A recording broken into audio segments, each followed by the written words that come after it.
Hello and welcome to the Intel Brief. Today is Tuesday, 4 November. I'm your host Daniel, and today we're going to talk about Russia has pushed for OPEC plus action pause and was met by no Saudi Arabian resistance. Peru has broke diplomatic relations with Mexico, and the battle for Pokrovsk intensifies as Russia advances in Ukraine. So firstly, the decision by OPEC and its allies on Sunday to keep oil output targets steady in the first quarter of the next year came after Russia lobbied for the pause because it would struggle to increase exports due to Western sanctions, 4 OPEC Plus sources said. The decision from OPEC Plus oil producing groups suited Saudi Arabia because demand is typically slower in the first quarter of the year, and there is rising concerns in the oil market of a supply gut in 2026, 2 of the sources said. OPEC Plus has raised output targets to around 2.9 million barrels per day, or around 22.7% of global supply since April, in a series of monthly increases to regain market share, but slowed the pace of hikes from October amid predictions of a looming oversupply. So what? I don't really understand how this affects Russia.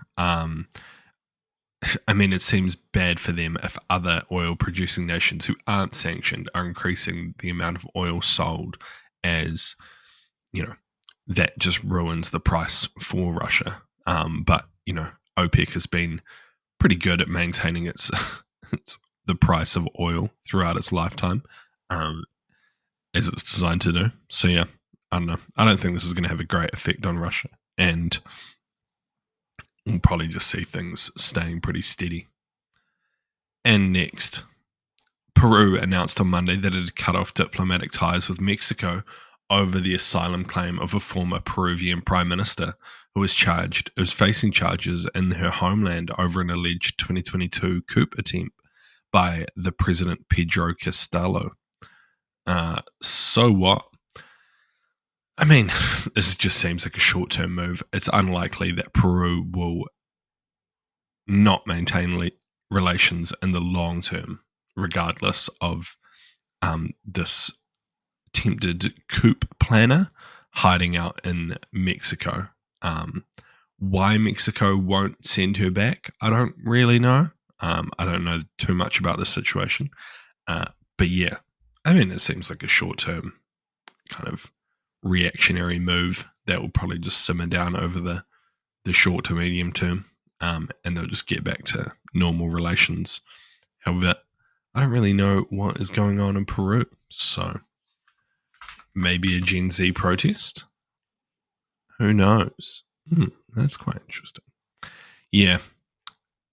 Not really. I don't remember hearing about this coup attempt, so it didn't kind of been that big. So, yeah, I don't know.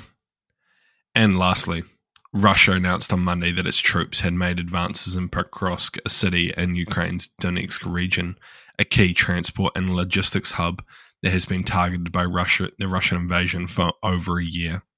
The Russian Defense Ministry said its troops were destroying what it described as Ukrainian formations near the Pokrovsk railway station and industrial zone.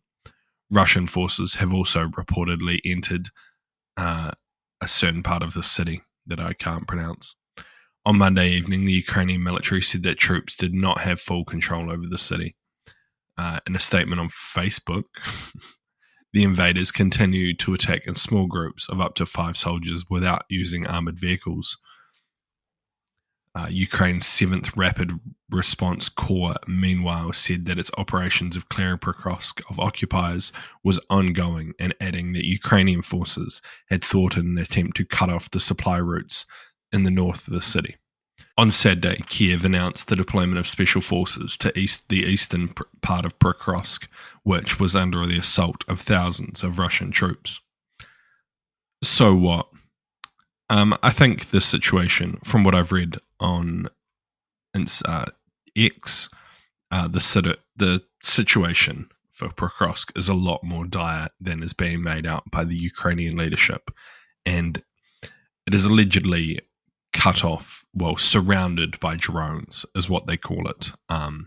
Essentially, no vehicles can get in and out at most of the time due to constant drone attacks. So, yeah, I think it is a lot worse than Ukraine is making out, but I don't know. They seem to be fighting on. I'm not a huge fan of this type of operation. Like, I understand Pokrovsk is a key city and a key defensive position, but I don't think any one position is worth losing significant amounts of troops for Ukraine. I think Ukraine is better suited to conducting active defense and withdrawing as many forces as it can and killing as many Russians as possible without, attempting to hold anything for far too long. But hey, I'm not the one in the know. I'm not the one making decisions. So that's life. It seems highly likely that Russia will eventually gain control of the city after a pretty long and hard-fought battle. So yeah, not great, but this is war. Anyway, thank you for listening to the Intel Brief. I've been your host, Daniel, and I'll see you again tomorrow. See you.